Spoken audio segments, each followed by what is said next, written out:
भी आप टेस्ट करा लें, लेकिन वो प्रभाव कब दिखाते हैं?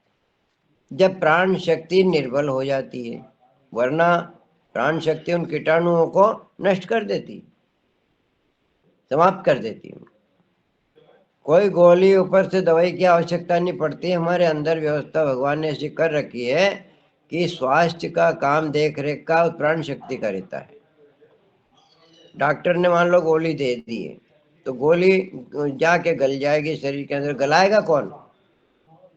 उसका शरीर में एब्जॉर्प्शन करेगा कौन? वो प्राण शक्ति।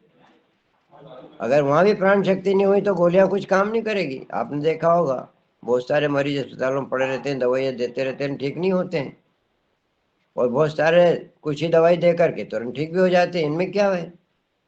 जिस व्यक्ति में प्राण शक्ति मौजूद है और अच्छी पावर में है, वो थोड़ी सी गोलियों से ठीक हो जाता है, और कुछ को वर्षों तक इलाज करते हैं, होता नहीं। क्यों? प्राण शक्ति कमजोर हो गई। तो गोली दवाइयां पर इतना ध्यान देने की जरूरत नहीं है, प्राण शक्ति पर ध्यान देने की जरूरत है। प्राण शक्ति जैसे ही आपने बढ़ाई तो गोली नहीं खाना पड़ेगी आपको। गोलियां तो एक बहाना है जरा सा कि हमने गोली से ठीक हो गए, लेकिन होता है प्राण शक्ति। भोजन आपने किया, भोजन आपने कर लिया, पेट में उतर गया, अब वहां जाकर प्राण शक्ति एक्टिव होती है, और वो विभिन्न प्रकार के रस रसायन शरीर में से छुटाकर और भोजन के टुकड़े टुकड़े टुकड़े टुकड़े करके महीन बनाकर एक लिक्विड रूप में फॉर्म करके और उसको हाथों में भेज देती है। अब हाथों में जो शक्ति है प्राण शक्ति, वो उसको चूस लेती है, चूस करके रक्त में मिला देती है। अब रक्त का परिभ्रमण होता है हार्ट से, वो भी प्राण शक्ति से चलता है, हार्ट भी आपका। श्वास आपकी प्राण शक्ति के फेफड़े श्वास लेते क्यों हैं? जब आदमी मर जाता है तो उसका फेफड़े रहते तो है, लेकिन श्वास क्यों नहीं लेते? वो इसलिए नहीं लेते कि प्राण शक्ति से संबंध विच्छेद हो गया। जैसे अपना स्विच ऑफ कर दिया आपने, तो पंखा कैसे चलेगा? तो हमारे फेफड़े जो दिन रात चलते हैं, फेफड़े चलते हैं, इससे हृदय भी धड़कता है, हृदय धड़कता है तो रक्त पंप पंप होकर के पूरे शरीर में प्रत्येक अंग को वो भोजन पहुंचाता है। रक्त क्या काम करता है शरीर में? एक तो गर्मी, शरीर गर्म है हमारा, कोई भी हाथ मिलाओ आप किसी से तो उसका हाथ गर्म लगेगा। ये कैसे होता है? प्राण शक्ति के कारण उसकी उपस्थिति मालूम पड़ती है। जिसके हाथ थोड़े ठंडे हो जाते हैं, समझ लीजिए प्राण शक्ति इसकी निर्बल हो चुकी है, अब वो बीमार पड़ने वाला है। तो ये आप देखते हैं कि आप नमस्ते करते हैं, किसी से हाथ मिलाते हैं तो उसका हाथ गर्म, जितना ज्यादा उसका हाथ गर्माहट देगा वो सब प्राण शक्ति से भरपूर है। और जैसे उसके हाथ ठंडे होने लग गए, समझ लीजिए जैसे प्राण शक्ति कमजोर हो रही है। जानवरों में भी देख लीजिए आप, जानवरों के बच्चे कितने उछलते कूदते हैं, उनमें प्राण शक्ति बहुत है। और जब प्राण शक्ति कमजोर होने लगती है तो उठना बैठना मुश्किल हो जाता है। हम रोगों का नाम लेते हैं, अरे हमको तो एसआईटी का हो गया, हमको तो ये हो गया, लेकिन हुआ क्या असल में? असल में हुआ यह कि प्राण शक्ति निर्बल हो गई। अब निर्बल होती क्यों है, उसके अवरोध क्या है, थोड़ा सा उस पर चर्चा करते हैं। देखिए, जैसे आप भोजन करते हैं, एक चीज लेता हूं पहले। भोजन जब हम करते हैं तो हम स्वाद के वशीभूत होकर के प्राण शक्ति की शक्ति से ज्यादा भोजन कर लेते हैं। अब किसी भी व्यक्ति को आप 10 किलो वजन उठा सकता है, उसको आप 20 किलो रख दीजिए सिर पर, तो वो व्यक्ति क्या करेगा? वो व्यक्ति काम नहीं कर पाएगा, वजन नहीं उठा पाएगा। ऐसे ही हमारे शरीर में प्राण शक्ति किसी की यहाँ बहुत मजबूत होती है, प्राणायाम करता है, योग करता है, सूर्य नमस्कार लगाता है, हृष्ट पुष्ट है, तो प्राण शक्ति ज्यादा है उसमें। लेकिन जो निर्बल व्यक्ति है, आलसी शरीर का पड़ा रहता है, योग प्राणायाम नहीं करता है, कुछ श्रम नहीं करता है, उसकी प्राण शक्ति निर्बल रहती है। अब वो भी उतना ही भोजन कर लेगा तो क्या होगा उसका? एक श्रमवान व्यक्ति भोजन कर सकता है, जो वो एक निर्बल व्यक्ति उसे नहीं पचा सकता। तो निर्बल व्यक्ति का भोजन और एक स्वस्थ व्यक्ति का भोजन, दोनों के भोजन की मात्रा, क्वालिटी, उसमें अंतर रहेगा। निर्बल व्यक्ति को बहुत ही हल्का भोजन देना पड़ेगा। रजपूत व्यक्ति का अगर कुछ खा लिया तो उसकी हम देखा देखी नहीं कर सकते, वो तो खा लेगा।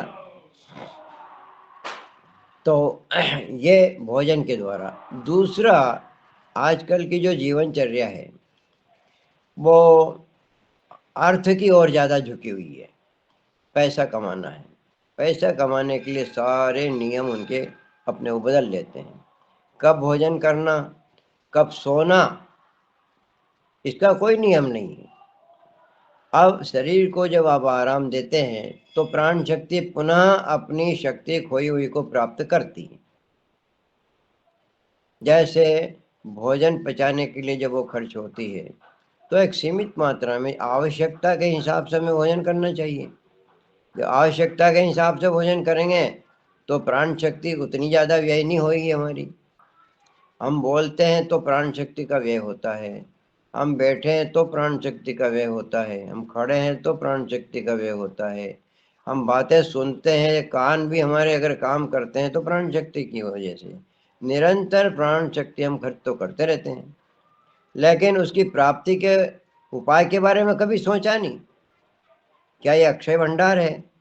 अक्षय तो भंडार है, वो आपके शरीर में कैपेसिटी है। जैसे कि आपके घर में बिजली का पहले से वो फिक्स कर देते हैं कि आप इतने यूनिट या इतना पावर आप यूज़ कर सकते हैं, उससे पावर का वो मीटर लगा देते हैं। हमारे शरीर में भी मीटर लगे हुए हैं।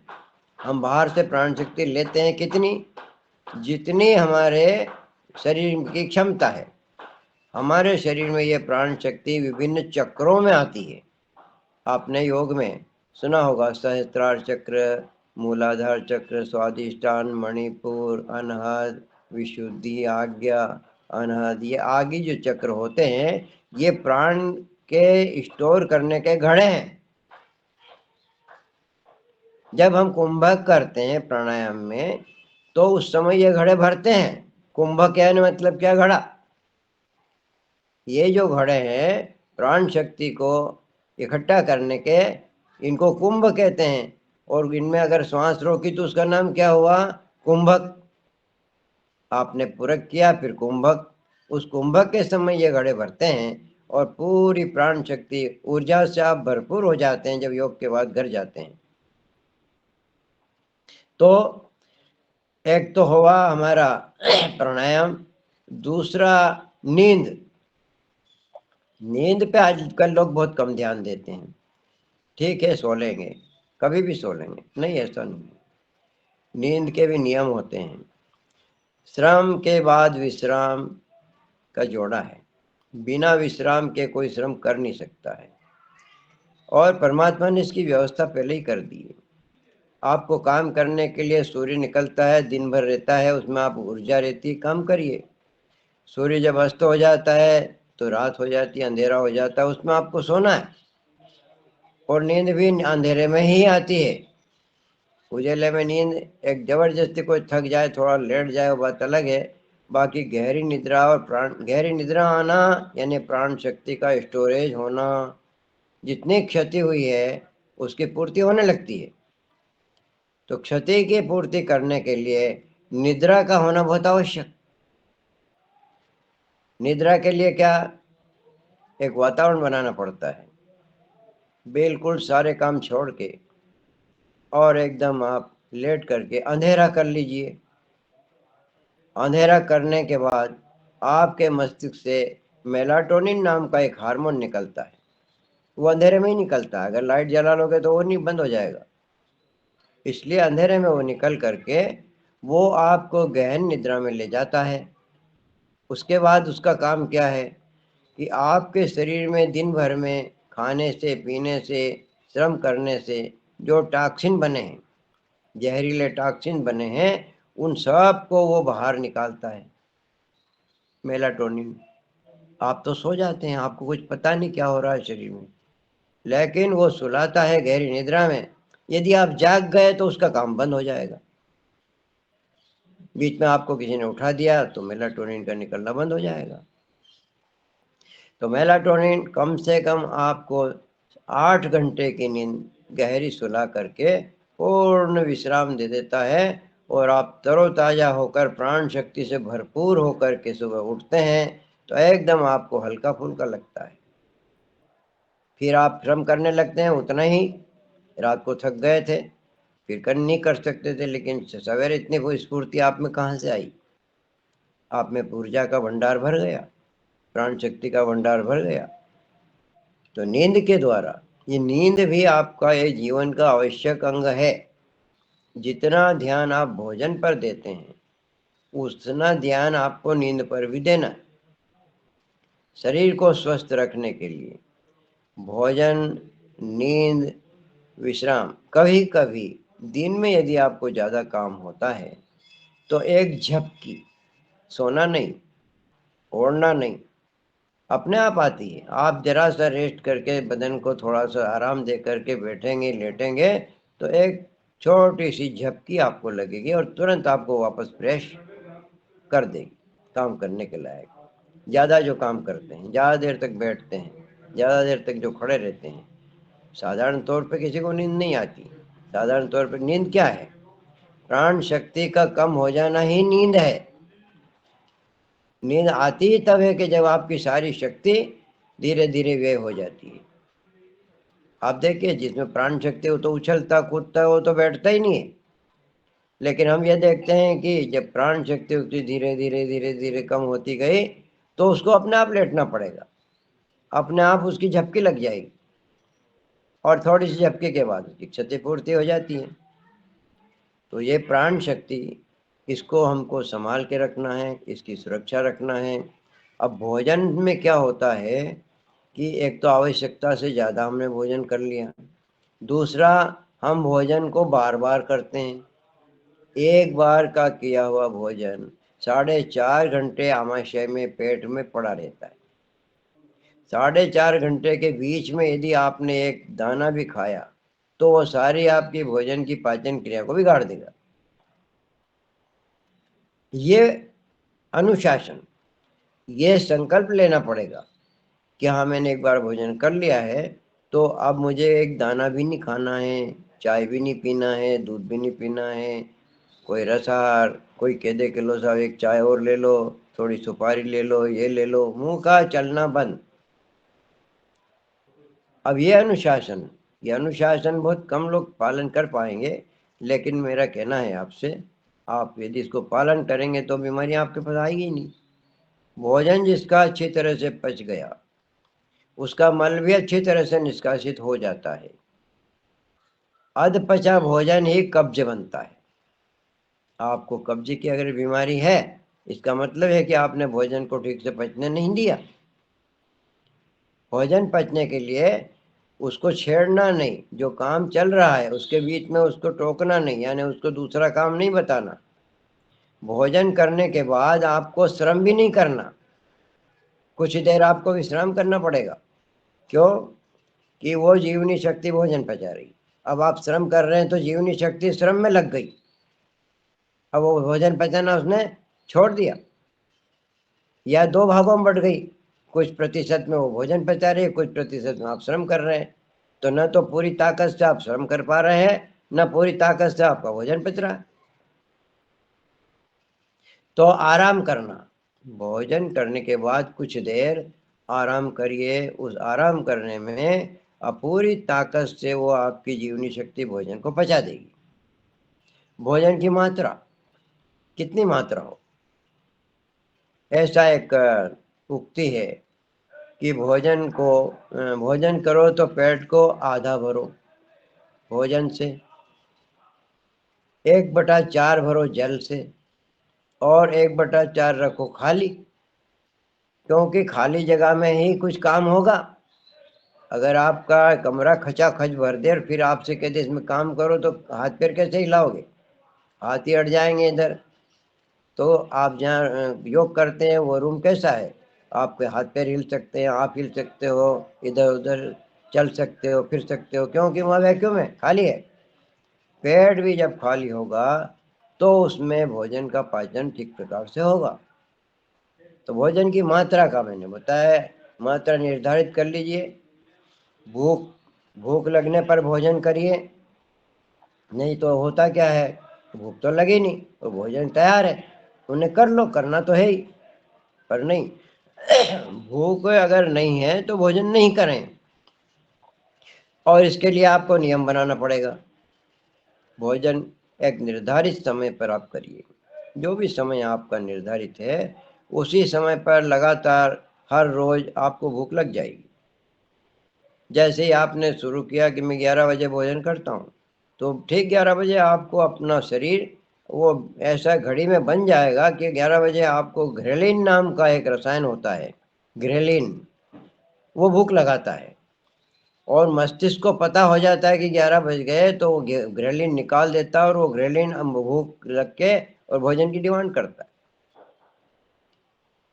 और यदि आपने 11 बजे नहीं किया, उन्होंने मुझे थोड़ा काम और करना है, 12 बजे 1 बजे वो ग्रेलिन का निकलना बंद हो गया, भूख खत्म हो गई आपकी। अब आप जबरदस्ती भरेंगे पेट में तो रसायन नहीं निकलेंगे, रसायन नहीं निकलेंगे पचाने वाले। गड़बड़ हमारे कारण अनुशासित जीवन जीना होगा।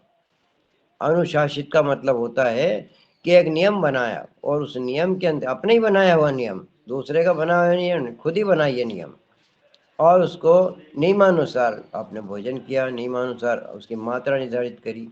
भोजन की क्वालिटी वो सबसे ज़्यादा महत्वपूर्ण है।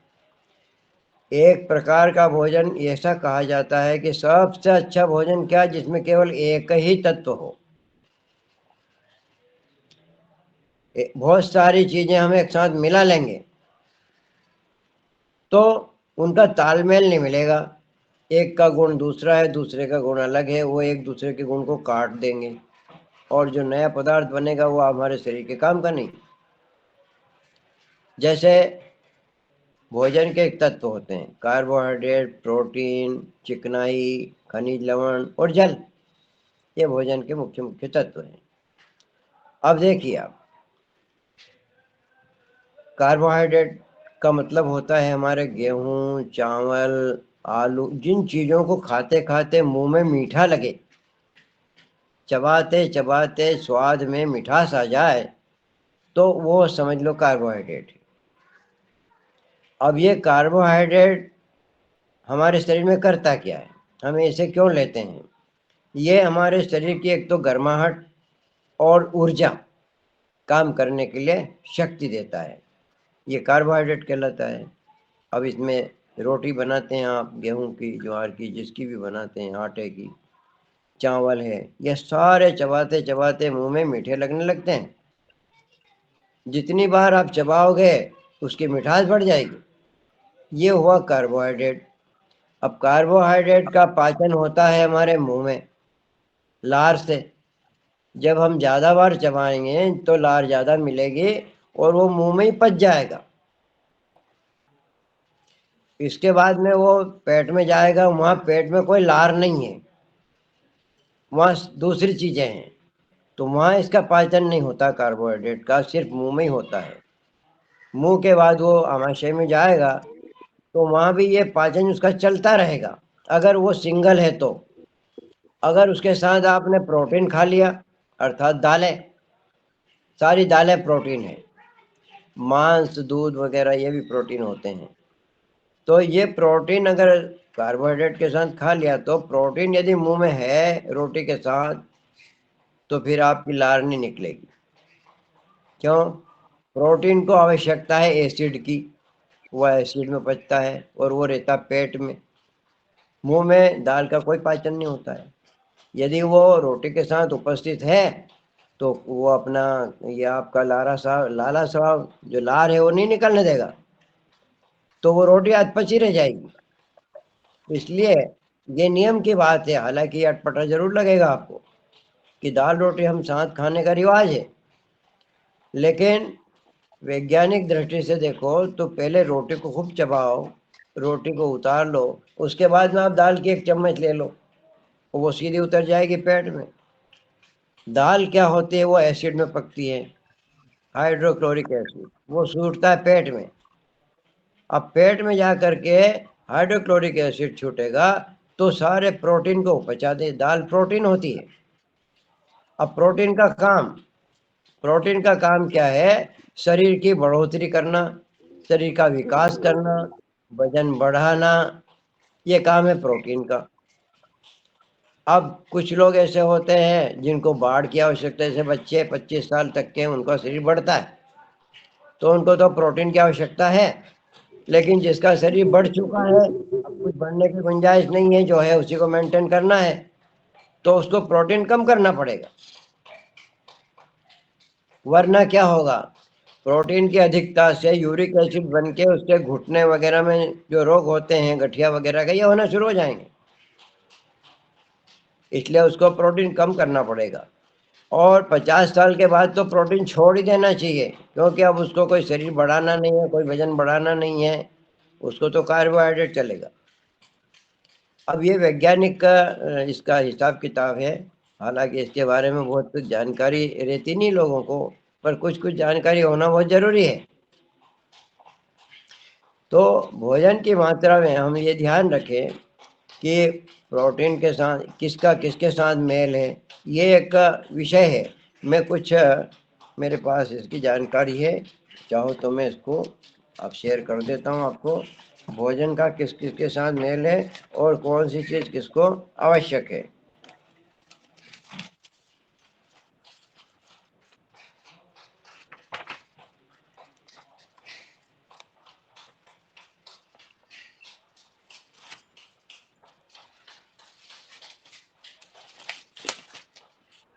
एक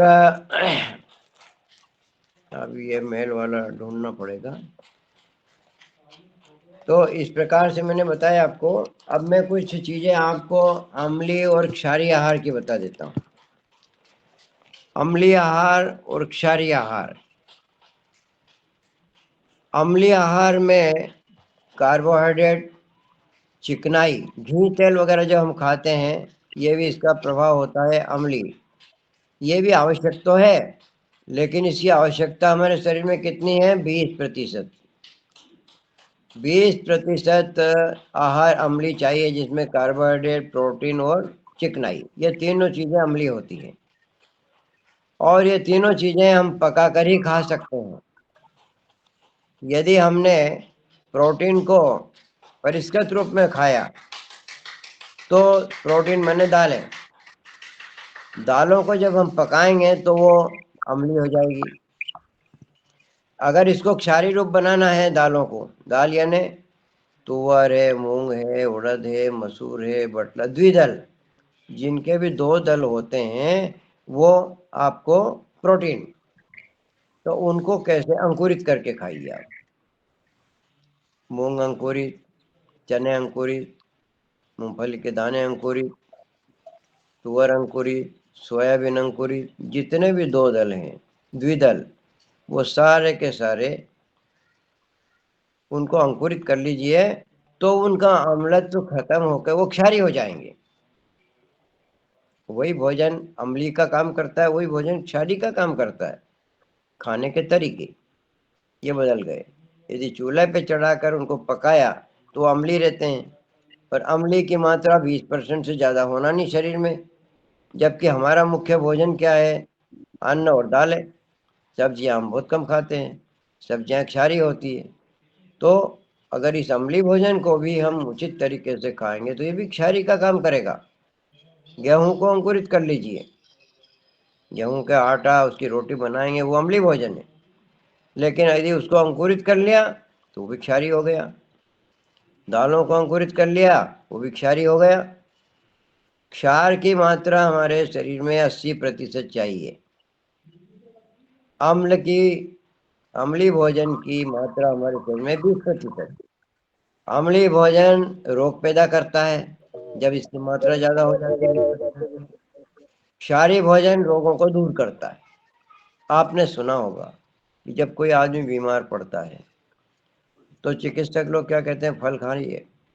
फल खाने का क्या मतलब, क्षारीय भोजन करिए, साग सब्जी के रस पीजिए। क्यों, वो क्षारीय होते हैं।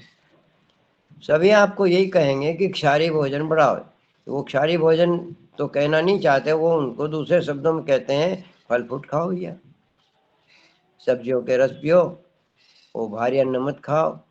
तो यही तो हुआ कि अम्लीय भोजन उन्होंने भी बंद किया और क्षारीय भोजन के लिए उन्होंने आपको अनुशंसा की। तो ये आपको ध्यान पड़े। तो मैं आपको अम्लीय भोजन की एक लिस्ट बताता हूँ। अम्लीय भोजन क्या है।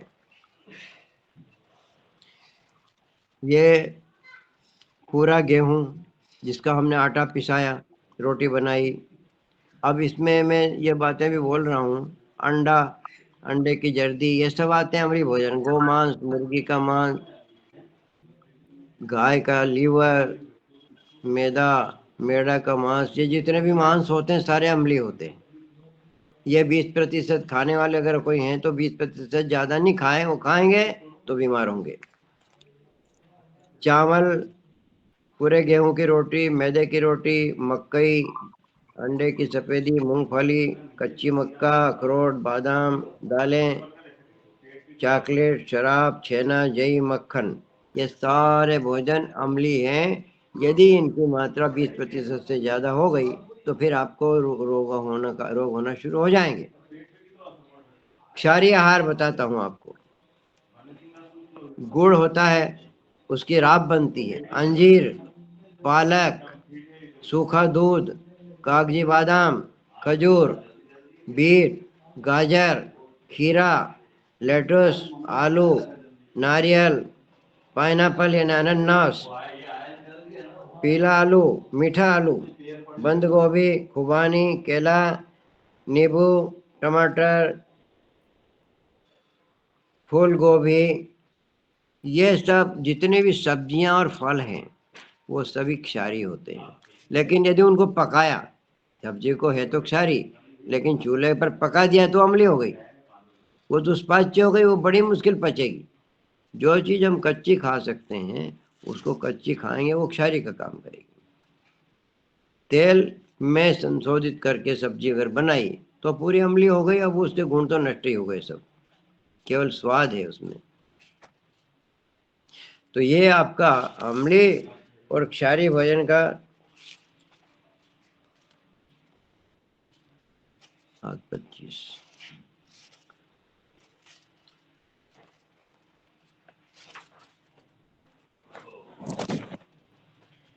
अब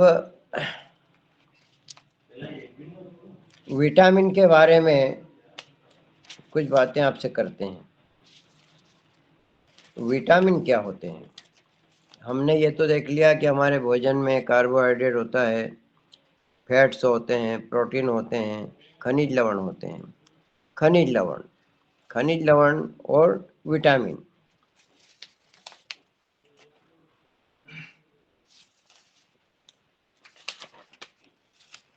खनिज लवण में आते हैं आपके कैल्शियम, मैग्नीशियम, फास्फोरस,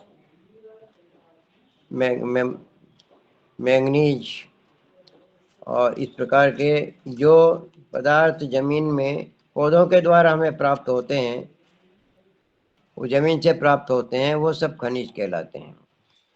विटामिन अधिकतर होते हैं फलों में। विटामिन फलों में होते हैं, तो फल इसलिए खाते हैं हम, विटामिन की पूर्ति है। विटामिन करता क्या है हमारे शरीर में?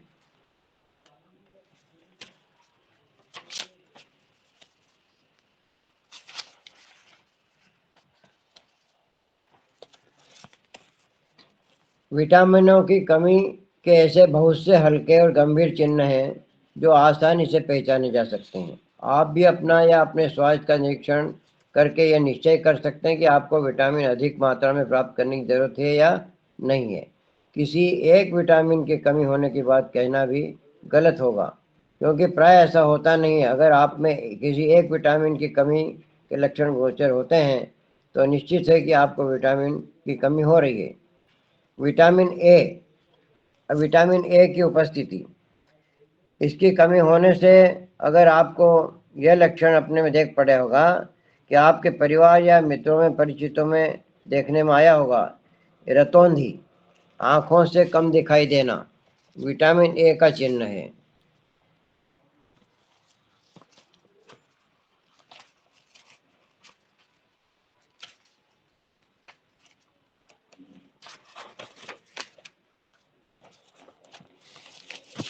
विटामिन ए मिलता है आपको गाजर में, हरे पत्र शाक में, अंडे की जर्दी में, मछली के लीवर में, तेल में और ताजे फल में। इसके बाद आता है विटामिन बी।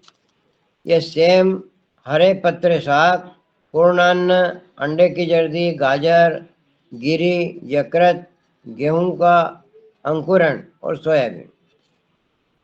विटामिन सी ताजे पत्र शाक में मिलता है, नींबू जाति के फलों में मिलता है, टमाटर में मिलता है, ताजे फलों में मिलता है, आलू में मिलता है। विटामिन डी मछली के तेल में, समुद्री खाद्य पदार्थ जैसे सिंगाड़ा वगैरह होते हैं, अंडे की जर्दी, समुद्री मछली और सूर्य की किरणें। धूप स्नान में आपको विटामिन डी मिलता है। विटामिन ई गेहूं के अंकुरण में, अंडे में, हरे पत्र शाक में, वनस्पतिक तेल में, पूर्ण अन्न और गुड़। विटामिन के हरे पत्र शाक है, अंडा है, सोयाबीन का तेल है, टमाटर है, मूंगफली, समुद्री पौधा। ये विटामिनों की जो लिस्ट है, ये अब इनके जो अभाव हो जाते हैं तो उन अभाव के कारण हमारे शरीर में कई प्रकार के रोग दिखते हैं। अब इनकी सारी पूर्ति के लिए मुख्य बात यह है कि विटामिन के लिए आपको फल खाना है, और जो कैल्शियम, मैंगनीज, लवण जो होते हैं, फास्फोरस वगैरह, ये सारे सब्जियों में मिल जाते हैं। जितने भी खनिज तत्व हैं वो आपको मिल जाएंगे इसमें सब्जियों में, और विटामिन मिल जाएंगे आपको फलों में। अब इस प्रकार का यदि आप भोजन करेंगे तो होगा क्या कि हमारी जीवनी शक्ति बिल्कुल सेफ रहेगी। आपका भोजन भी पचाती रहेगी, आपके शरीर को श्रम के लिए शक्ति भी देती रहेगी, आपका बोलना, चालना, लिखना, पढ़ना, विद्यार्थियों के लिए, मस्तिष्क के लिए, मस्तिष्क के प्रत्येक स्मृति आपकी, बुद्धि आपकी, इन सब के लिए प्राण शक्ति की आवश्यकता है। यदि भोजन में हम उसको व्यय कर देंगे तो दूसरे काम आपके नहीं होंगे। एक विद्यार्थी है, मान लो भोजन ज़्यादा करता है, वो तो भोजन पचाने के लिए जीवनी शक्ति खर्च होती रहेगी, और पढ़ने के लिए सब जो हो जाएगा तो वहाँ उसको जीवनी शक्ति का अभाव रहेगा तो ठीक से मन नहीं लगेगा पढ़ने में। लड़के जब जाते हैं स्कूल तो आप देखते हैं कि इसका मन क्यों नहीं लगता है।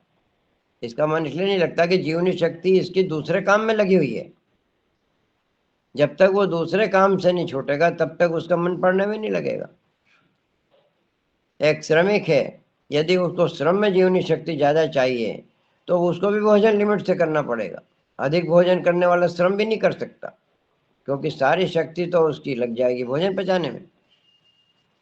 इस प्रकार से हृदय का धड़कना है, श्वास का चलना है, दिमाग का काम करना है, निर्णय करना है, पढ़ना है, बातें करना है, कोई भाषण देना है, तो जब तक उसकी जीवनी शक्ति दूसरे कामों से फ्री नहीं होगी वो मस्तिष्क में भी नहीं आ पाएगी। मस्तिष्क में आना बहुत जरूरी है। तो हम जब अब योग करते हैं तो योग करते समय हमको प्राण शक्ति का हम स्टोर करते हैं, प्राण शक्ति हमारी बढ़ाते हैं। सूर्य नमस्कार करने से प्राण शक्ति बढ़ती है। हमारे शरीर में दो ही तो शक्तियाँ हैं जो हमारे जीवन को चलाती है, एक तो बुद्धि शक्ति, मन की शक्ति, और एक प्राण शक्ति। प्राण शक्ति शारीरिक रूप से आपको सक्षम बनाती है। आप जितना चाहो पैदल चल सकते हैं, जितना चाहो आप काम कर सकते हैं, दौड़ सकते हैं, भाग सकते हैं, ये प्राण शक्ति शरीर में है। और दूसरी मस्तिष्क शक्ति होती है, बुद्धि। वो बुद्धि शक्ति जो है मस्तिष्क के सारे अंगों को संचालित करती है। इस प्राण शक्ति को आपके जो वार्तालाप है, पढ़ना है, लिखना है, निर्णय लेना है, दुनिया के सारे काम, मस्तिष्क ज़्यादा काम करता है, हाथ पैर उतना काम नहीं करते, क्योंकि प्राण शक्ति से मस्तिष्क शक्ति का व्यय हमारे शरीर में ज़्यादा होता है। तो जब आप प्राणायाम करते हैं तो एक स्वर से प्राण शक्ति का काम होता है, दूसरे स्वर से मस्तिष्क शक्ति का पूर्ति होती है। आपके दोनों स्वर, सूर्य स्वर ये प्राण शक्ति, और आपका चंद्र स्वर जो है ये आपका मस्तिष्क शक्ति वाला है। मस्तिष्क शक्ति भरपूर होगी तो भी सारे काम आपके, पाचन क्रिया का काम मस्तिष्क से भी होता है। जैसे कि आपको भूख लगी, ये संदेश जाता है मस्तिष्क में। मस्तिष्क उस प्रकार के हार्मोन निकालता है और उस हार्मोन से फिर आपका भोजन का पाचन होता है। अब यदि मस्तिष्क में ही पूरी शक्ति नहीं है तो आपको यही पता नहीं चलेगा कि भूख कब लगेगी और हमने भूख से तृप्ति हमारी कब हो गई है। तो पूरी तरह से मस्तिष्क शक्ति भी हमारी काम करना चाहिए, और यही जीवन शक्ति है। मस्तिष्क शक्ति को भी जीवन शक्ति चाहिए और प्राण शक्ति को भी जीवन शक्ति। जीवन शक्ति पावर है, जिस प्रकार से घर के अंदर, मकान के अंदर जितनी पावर बिजली की खर्च होती है, वो कि वही सारी की सारी हमारे शरीर में भी प्रत्येक अंग को चलाती है। अब आज आपका ये जीवनी शक्ति वाला कार्यक्रम हो गया है। मैं दूसरा विषय आपके जी आदरणीय ये आदरणीय मुख्य वक्ता जी, और हमारे सदन में इसी विषय पर पहले हैंड राइज हुआ है। आदरणीय रमेश चंद्र मेहरा जी भाई साहब का वो सवाल करना चाहते हैं, तो फिर बाद में हम दूसरा विषय ले लेंगे। जी आदरणीय रमेश अच्छा, चंद्र मेहरा जी ओम। हरिओम। सदन को नमन। ये बहुत अच्छी आपने हमारे योग भी अच्छा रहा और बहुत अच्छी चर्चा चल रही है भोजन के संबंध में। जी हमारे यहाँ पर ज्यादातर कहते हैं खिचड़ी खाओ, खिचड़ी। हाँ खिचड़ी में दोनों चीजें होती है, हाँ। आप कह रहे हैं अलग अलग खाओ। देखिए, ये जो हमारे जो चलन में चीजें हैं, जो परिपाटी में आ गई है, वो चीजें वैज्ञानिक नहीं है, परंपरागत है, परंपरागत है। अब बताइए, खिचड़ी का जो पकाना है, ये आदिम काल से तो था नहीं, चूल्हे ही नहीं थे, पहले तो फल खाते थे लोग। आजकल जितने भी खिचड़ी वैसे क्या है कि वो जल्दी पचने वाला पदार्थ है, लेकिन जो चावल है और ये मूंग की दाल है, इन दोनों की खिचड़ी उत्तम रहती है। फिर भी पकाया हुआ भोजन और कच्चा भोजन करने के एक अलग नियम है, इसकी एक मात्रा है। आप 20% खा लीजिए। जो भी भोजन पकाया है आपने, खिचड़ी रोटी से ज्यादा हल्की होती है पचने में, ये बात ठीक है कि इसलिए बीमार को बताते हैं। परंतु प्राकृतिक चिकित्सा के अंतर्गत जब हम आएंगे, तो वहां वो आपको अंकुरित करके खिलाएंगे। जैसे दाल जी खाना है आपको, तो अंकुरित कर लीजिए उसको। वैसे खिचड़ी आपने बताया तो दूसरे भोजन से वो हल्की रहती है, तो ठीक है, वो परंपरा में है हमारी। और सर ये बताइए, ये गुड़ कितना खाना चाहिए? देखिए, गुड़ की मात्रा जो है शरीर में गर्मी देती है, हीट। जो कार्बोहाइड्रेट है वो शरीर में हीट देता है और एनर्जी देता है। तो ये गुड़ वगैरह, और इसके साथ केवल भोजन तो नहीं बनता है गुड़। तो गुड़ को आप टेस्ट के लिए भी, और इसकी मात्रा बहुत अल्प रहती है, ये पेट भरने के लिए नहीं होता, ये कुछ थोड़ी सी शक्ति देने के लिए। अब इसकी कोई मात्रा नहीं है, आवश्यकता के हिसाब से आप ले लीजिए इसको। सर 72 के बाद व्यक्ति का भोजन कैसा हो? हाँ, ये बहुत उत्तम प्रश्न है आपका। मैंने अभी बताया था आपको कि 25 वर्ष तक बच्चे को बाढ़ की आवश्यकता होती है, शरीर उसका लंबा होता है, फैलता है, वजन बढ़ता है, तो वो काम है प्रोटीन का, उसको प्रोटीन की मात्रा ज़्यादा चाहिए। अब 25 के बाद 50 तक ये शरीर का बढ़ना तो रुक जाता है, अब उसको आवश्यकता बढ़ने के भोजन की नहीं, तो प्रोटीन प्रोटीन उसका कम हो जाता है। 50 के बाद तो प्रोटीन की आवश्यकता ही नहीं है मनुष्य को। प्रोटीन माने दालें ज्यादातर, है ना, दूध में भी प्रोटीन होता है। और 50 के बाद में उसको इतना हल्का भोजन, केवल एनर्जी के लिए भोजन चाहिए, तो कार्बोहाइड्रेट, कार्बोहाइड्रेट में मीठे फल आते हैं, मीठे फल भी होते हैं, उसमें विटामिन भी होते हैं, मिनरल्स भी होते हैं।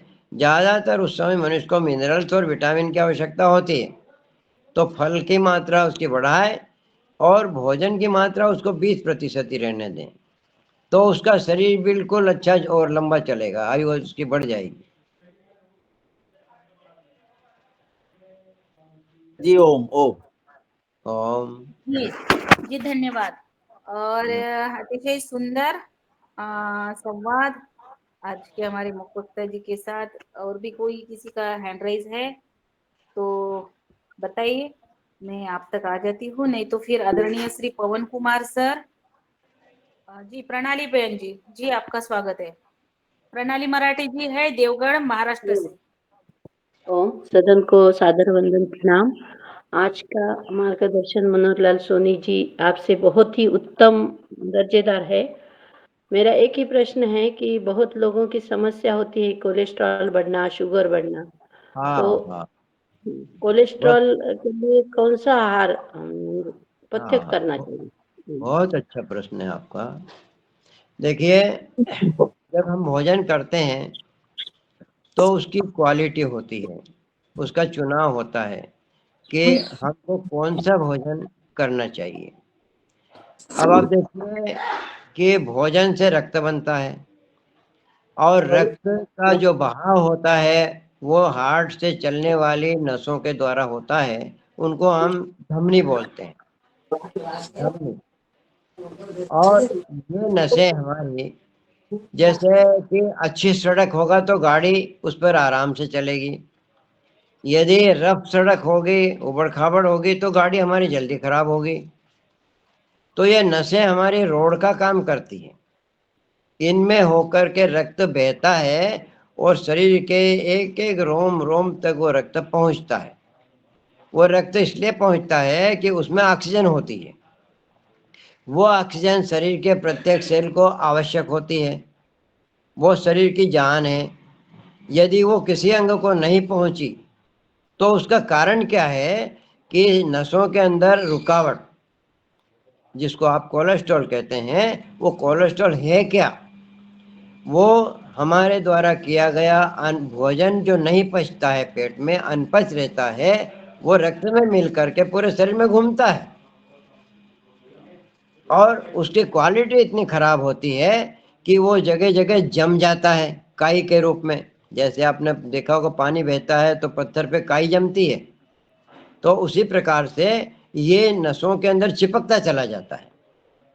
अनपचा भोजन और अधिक मात्रा में स्टार्च, जैसे आटा, मैदा वगैरह जो होते हैं, घी, तेल वगैरह, ये चीज़ें।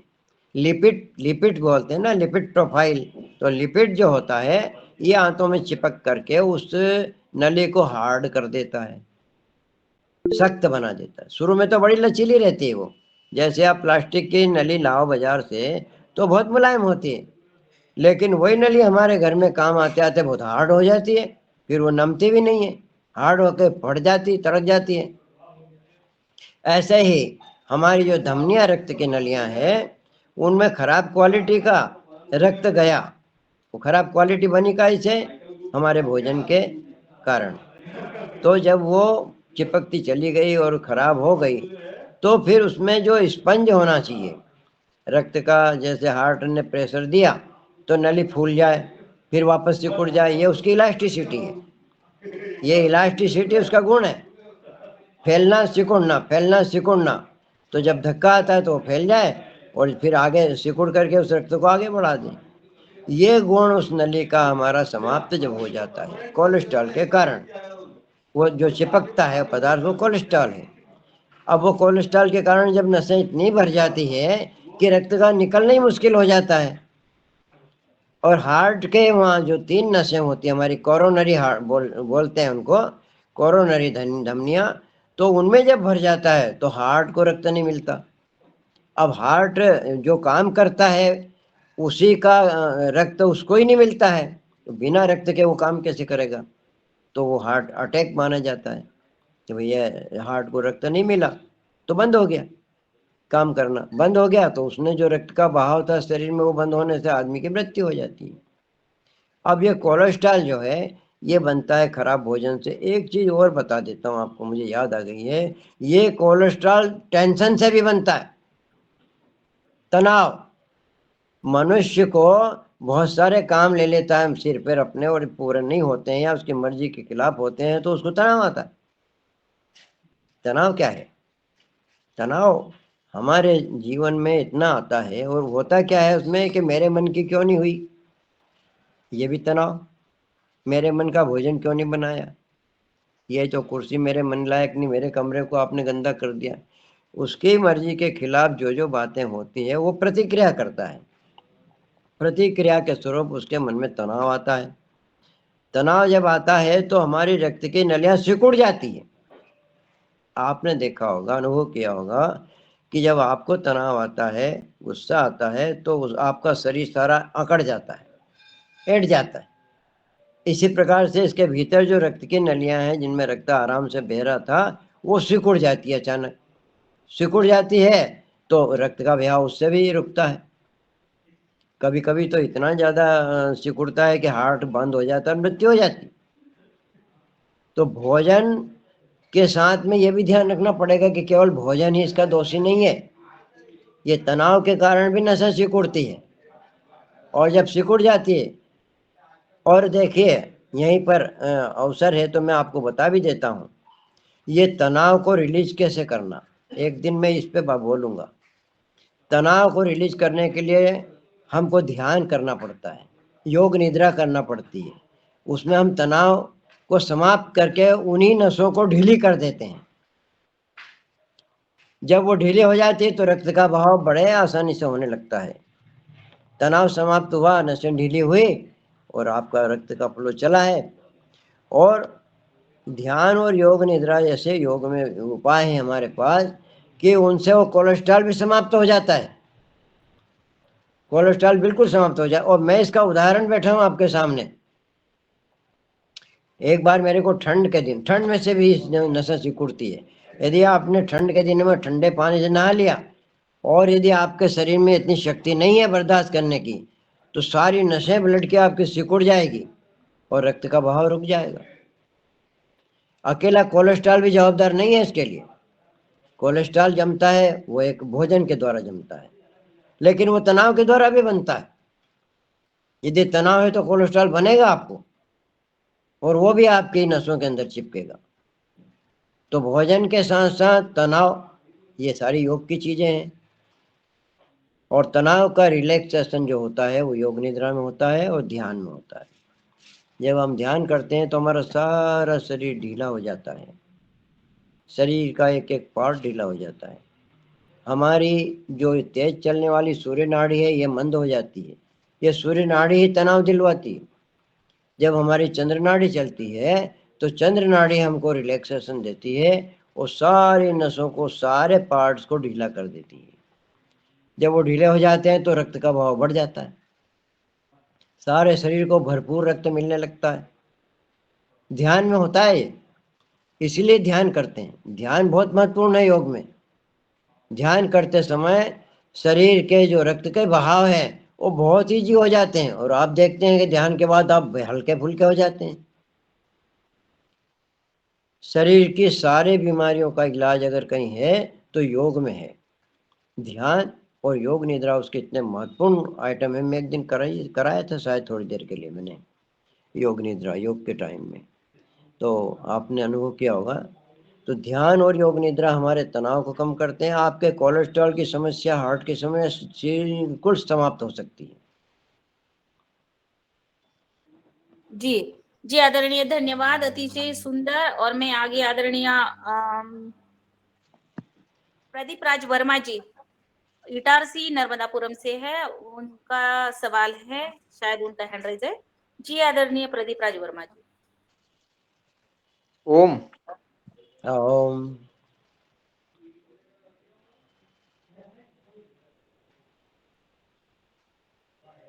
हेलो, हाँ जी, आपने माइक बंद कर दिया। हाँ हेलो, सुनाइए। आवाज आ जी रही क्या? आ रही आ रही। बच्चा है 33 साल का और वो बहुत स्वस्थ है, मगर कमजोरी उसको ऐसा महसूस होता है दिन भर काम करने के बाद कि बहुत कमजोर हो जाता है। बाया बाया अंग उसका जो है थोड़ा दर्द करता है, लेफ्ट साइड में। अच्छा अच्छा, काम क्या करता है? वो इंजीनियर है कंप्यूटर साइंस में। तो हाँ हाँ। तो देखिए, वीकनेस हो जाती है। इसको कोरोना हुआ था, कोरोना के बाद से बहुत स्वस्थ हो गया था वो। हाँ प्राणायाम हाँ, तो कम से कम 1-2 घंटे करता है दिन में वो। अच्छा अच्छा अच्छा। तो मैं यही बता रहा था कि हमारे शरीर में प्राण शक्ति भी होती है और मन शक्ति, मस्तिष्क शक्ति। अब आपके जो दो स्वर हैं इनमें ये दाहिना स्वर है प्राण शक्ति के लिए और बायां स्वर है आपका मानसिक शक्ति के लिए। अब इनमें दोनों में बैलेंस चाहिए। कभी कभी क्या होता है कि मानसिक शक्ति ज्यादा उपयोग में आ जाती है और प्राण शक्ति का हमारे पास कोई काम नहीं है, तो उसकी प्राण शक्ति को बढ़ा दीजिए। वो कैसे बढ़ेगी प्राण शक्ति? उसको प्राणायाम करके दाहिने स्वर, देखिए आप दाहिने स्वर से प्राणायाम करें या वो सूर्य नमस्कार लगाए। सूर्य नमस्कार से उसकी सूर्य शक्ति बढ़ेगी और उसको कोई वो कमजोरी मालूम नहीं पड़ेगी। उसने एक ही प्रकार की शक्ति का उपयोग किया है, दूसरी प्रकार की शक्ति का उसने उपयोग नहीं किया तो वो कमजोर हो गई।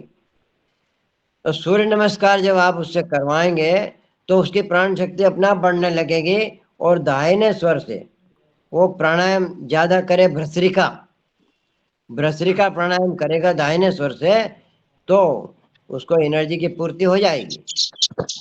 ओम ओम तो जी जी धन्यवाद। धन्यवाद।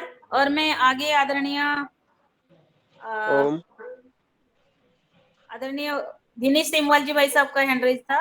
जी आदरणीय दिनेश भैया। जी आदरणीय दीदी धन्यवाद। ओम सर। ओम आदरणीय, हमारी स्वास्थ्य संरचना और उसकी जो प्रतिरक्षा प्रणाली है, कुल मिलाकर हम स्वस्थ कैसे रहें इस बात पे सुंदर वार्ता चल रही है। हाँ। और जब आप वार्ता कर रहे हैं तो मुझे लग रहा है कि हमारे इस शरीर में परिवहन तंत्र भी है, ट्रांसपोर्ट सिस्टम भी है, एनर्जी विभाग, ऊर्जा विभाग भी है और कुछ सूचना विभाग भी है। तो आदमी ये भी मन में आ रहा है कि जो शरीर में विकार हो जाते हैं तो कुछ इस एक तरह से भ्रष्टाचार भी हो जाते हैं। तो क्या हाँ। ये अगर हम कह सकते हैं, ये हम जब योग करते हैं तो ये निगरानी विभाग की तरह है, कार्य करता है, इंटेलिजेंस की तरह कार्य करता है कि कहाँ पे क्या गड़बड़ है और उस भ्रष्टाचार को दूर किया तो विकार दूर हो गया।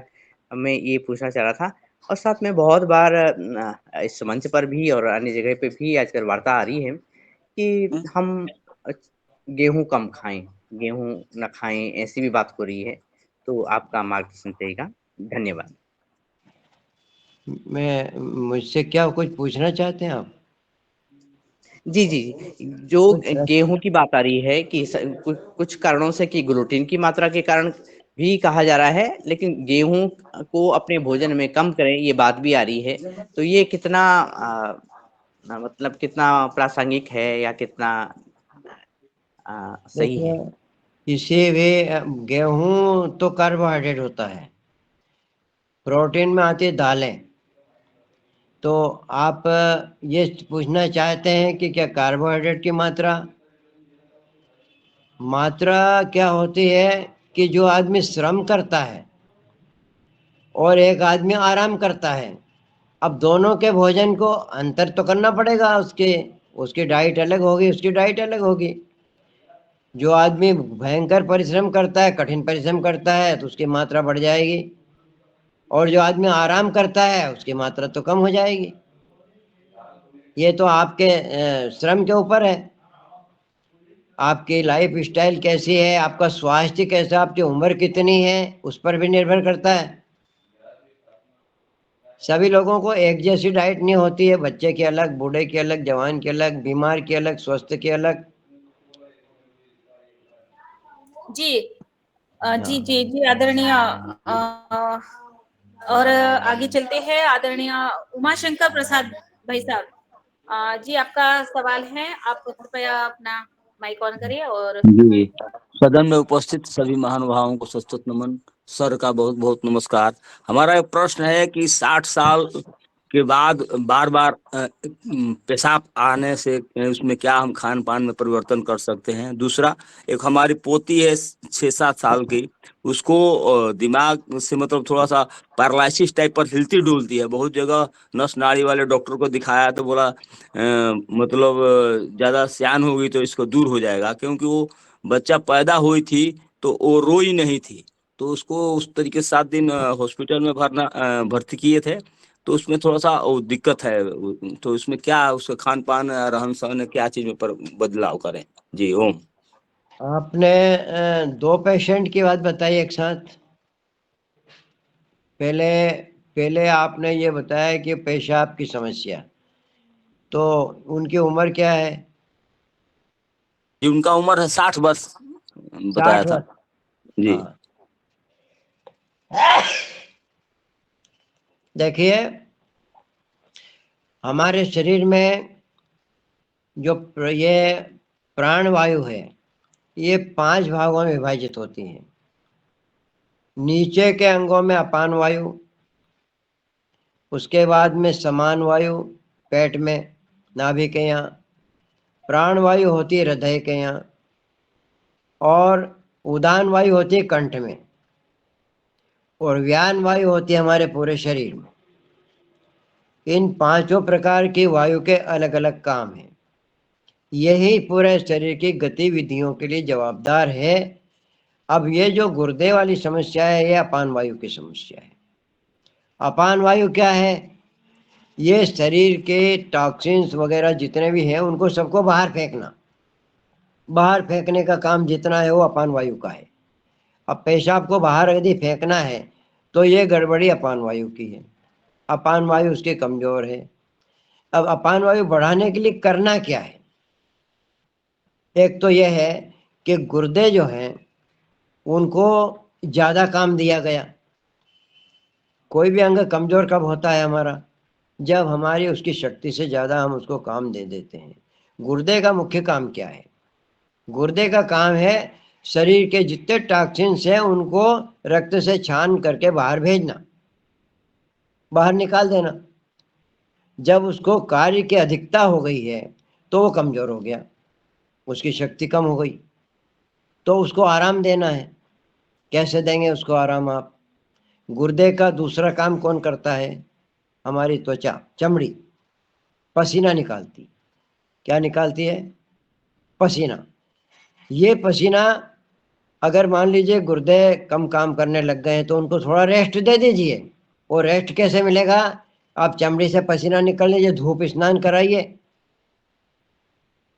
धूप में बिठाइए इतना कि उसको पसीना निकलने लगे, खूब पसीना निकलने दो। गुर्दे का काम क्या होगा? रेस्ट करना। वो आराम कर रहा है, क्यों? उसकी जगह हमने दूसरा आदमी लगा दिया, गुर्दे का काम कर रहा है वो।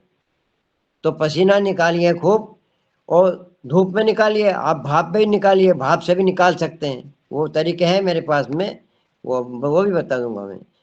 तो एक तो ये, दूसरा ये है कि गुर्दों के ऊपर गरम ठंडा सेक करिए आप। ये प्राकृतिक चिकित्सा की विधि है। थोड़ी देर गर्म पानी और ठंडा पानी के 2 बाउल रख लीजिए पास में, एक में कपड़ा डुबोया, गर्म पानी से गुर्दे के यहाँ सेका 3 मिनट तक, फिर 1 मिनट तक ठंडे पानी से सेका, फिर वापस ऐसे ही किया। ऐसे इसको आधे घंटे तक करते रहिए आप। और धूप में लिटा के, अभी ठंड के दिन है, धूप में लिटा दीजिए और उसके पेट पर मिट्टी की पट्टी रख दीजिए, पेड़ों पर, तो वो वापस पावरफुल हो जाएगा। ये तो उसको हम चार्ज कर रहे हैं, लेकिन इसी समय में उसका काम हमने किसको दे दिया है? चमड़ी को। पसीना निकाल करके गुर्दे का काम करो, वो भी पेशाब बाहर करके पानी बाहर निकालता है। जो पानी के अंदर बहुत सारे टॉक्सिन होते हैं, वही टॉक्सिन आपको पसीने के साथ मिल करके बाहर हो जाएंगे। या गर्म पानी, गर्म पानी का जो ड्रम आता है, ये ड्रम होते हैं घर घर में होते हैं आजकल, उनको कुछ गर्म पानी से भर दीजिए ड्रम को और उनमें उनको उतार दीजिए, उनको गले गले तक खड़े कर दो उसमें, तो उनका पूरा शरीर गर्म पानी से गर्म हो जाएगा और सारे टॉक्सिन्स चमड़ी के द्वारा बाहर हो जाएंगे, और धीरे धीरे उनके गुर्दे स्वस्थ जब तक हो जाएंगे, आराम से पेशाब अच्छी तरह से बाहर फेंकेंगे। जी आदरणीय, बहुत ही सुंदर। और ये मैं अब समय हमारा बहुत ही सुंदर सर। थोड़ा सा एक बच्ची वाली थोड़ा सा और बता दीजिए। कौन सी? हाँ, बच्ची का आप उसका जी डिटेल। उस बच्ची का मतलब पैदा हुई थी तो रोई नहीं थी, वो चलती है तो हिलती डोलती रहती है, तलमलाती रहती है, और उसका मतलब जिसे ये मालूम पड़ता है जिसे दिमाग काम नहीं कर रहा है या कमजोर है, इस प्रकार से है उसकी। आज उसकी उम्र कितनी? उसका उम्र 7 साल हो गया है अभी। 7 साल हो गया है। जी। अब इसकी प्रॉब्लम क्या है?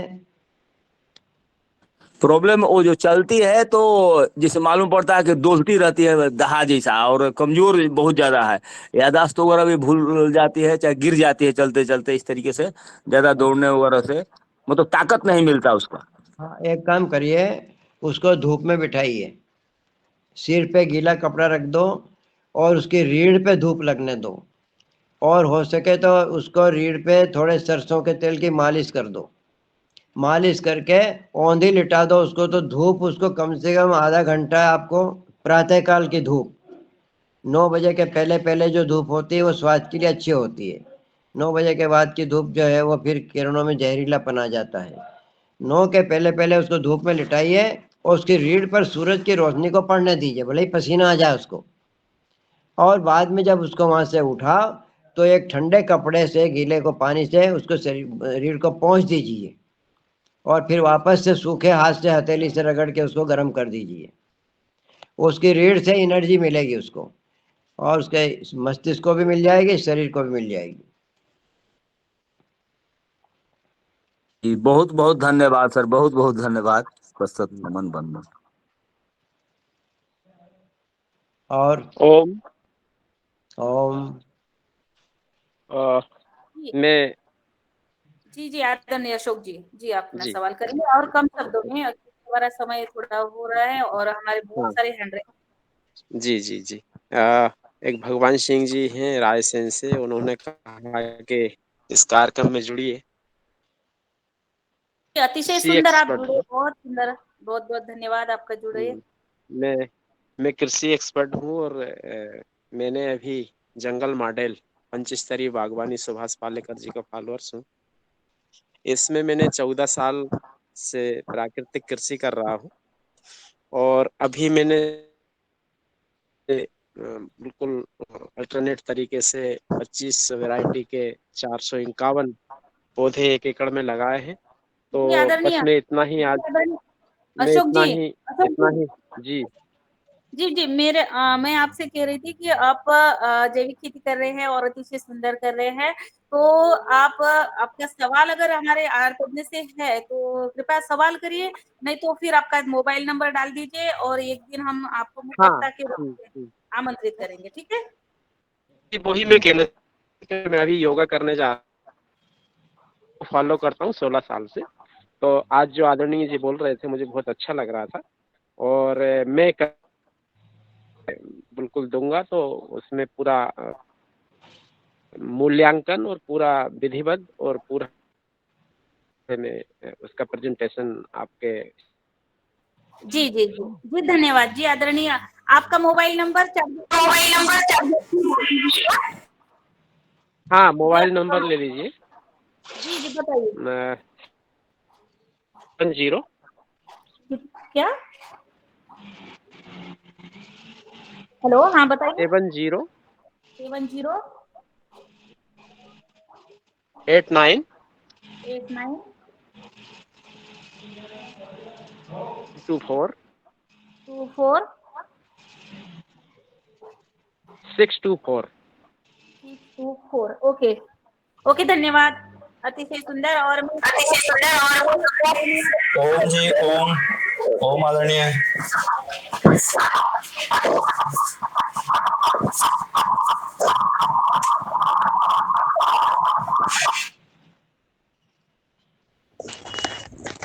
मैं ये कह रहा था कि दादाजी अपना जो आए हैं आज हमारे उनसे संपर्क करने के लिए पर्सनली फोन पे किस समय बात की जा सकती है बाबूजी आपसे?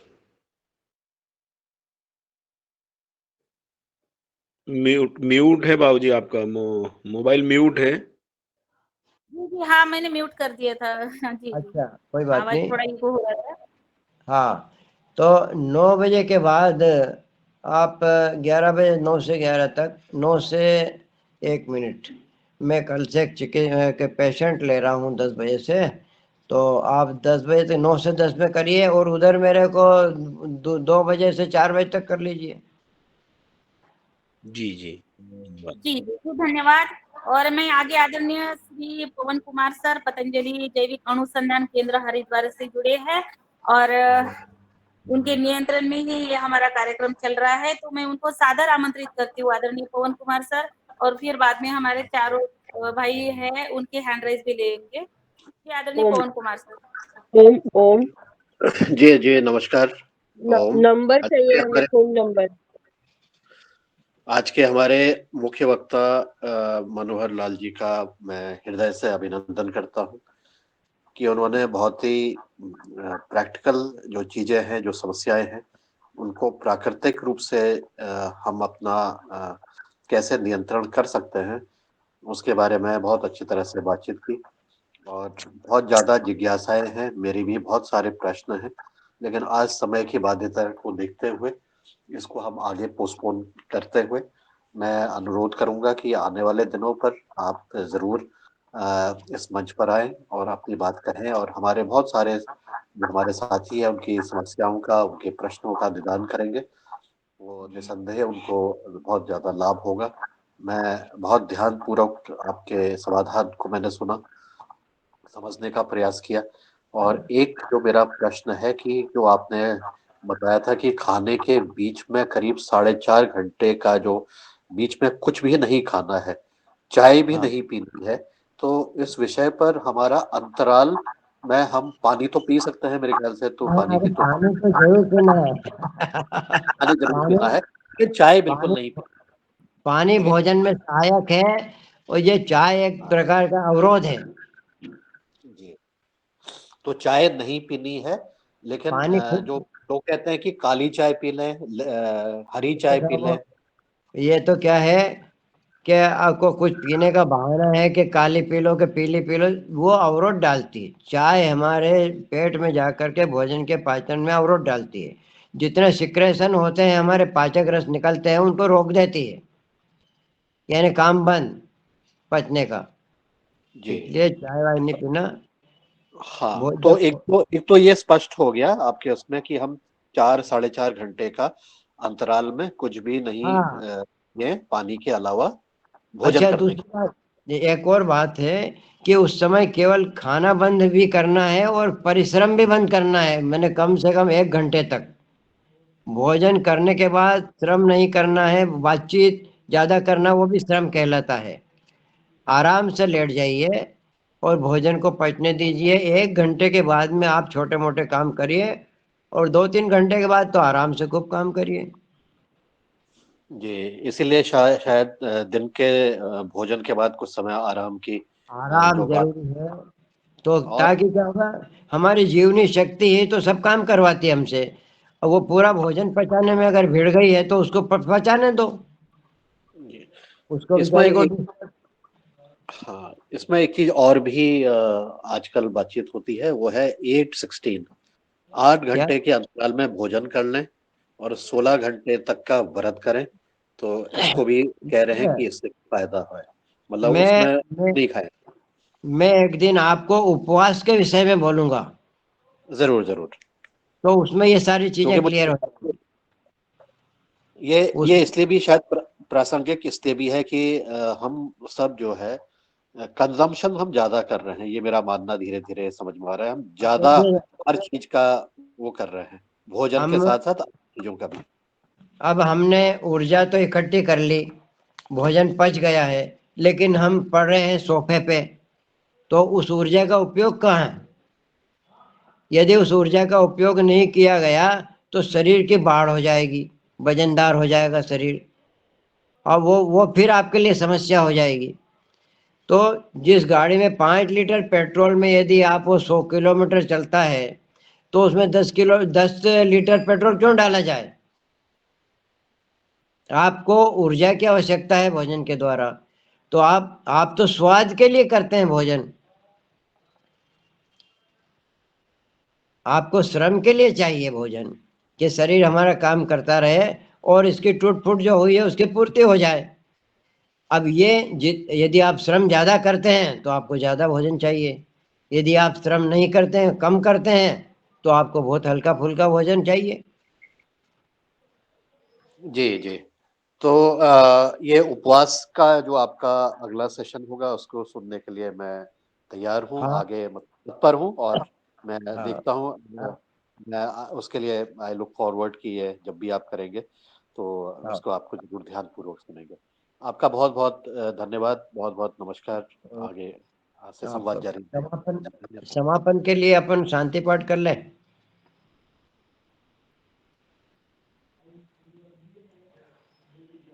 जी जी जी, धन्यवाद आदरणीय पवन कुमार सर, अतिशय सुंदर। आज के हमारे मुख्य वक्ता जी के साथ आपने संवाद किया। और अब हैंड राइज तो 3 है, मगर हमारा समय हो रहा है तो हम क्या करें आदरणीय पवन कुमार सर, इनके सवाल ले लेंगे। जी, मनोहर लाल जी कह रहे थे कि उनको 9 बजे से पेशेंट भी, मतलब उनका पेशेंट्स भी अब देखने का समय आ रहा है। उनसे पूछ लेते हैं, अगर आपके पास अनुकूल है, जी समय है तो हम और ले हाँ, लेंगे। जी जी जी सर। और हाँ, मनोहर लाल जी ने ये भी कहा है कि हमारे वो मैंने उनको कल कहा था, तो वो बिल्कुल हमारे योगा हर मंच पर एक दिन निःशुल्क सेवा देने के लिए बिल्कुल तैयार है वो। एक दिन उन्होंने कहा है, आप मुझे वो एक दिन फिक्स करा दीजिए, मैं आपको हर एक आहार पर और अपने नेचुरोपैथी पर और भी योग पर भी, वो तीनों भी विषय उनके बहुत ये है, तो उनको वो हमारे सदन में मार्गदर्शन देने के लिए मंच पर उपस्थित हो रहे हैं। तो एक दिन हम उनको फिर से जैसे हमारे आदरणीय राकेश कुमार जी आते हैं, तो उनका एक दिन हम फिक्स करेंगे, ताकि सबको ऐसे आज हमारे बहुत सारे हैंड राइज हो रहे हैं और फिर समय की, तो इसलिए हम एक एक दिन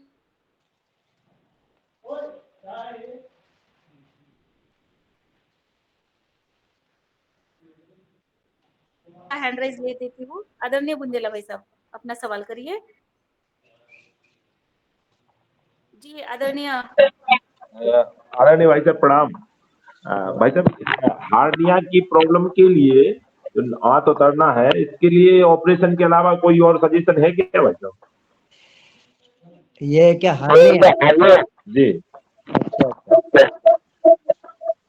देखिए हार्निया बंद कर दीजिए। वैसे ये आवाज आ रही है, ये हार्निया हो गया, ठीक हो गया।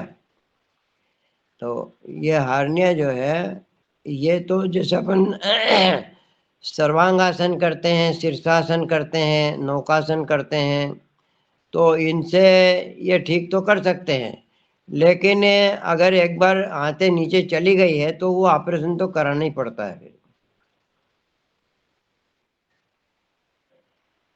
वो छेद हो जाता है,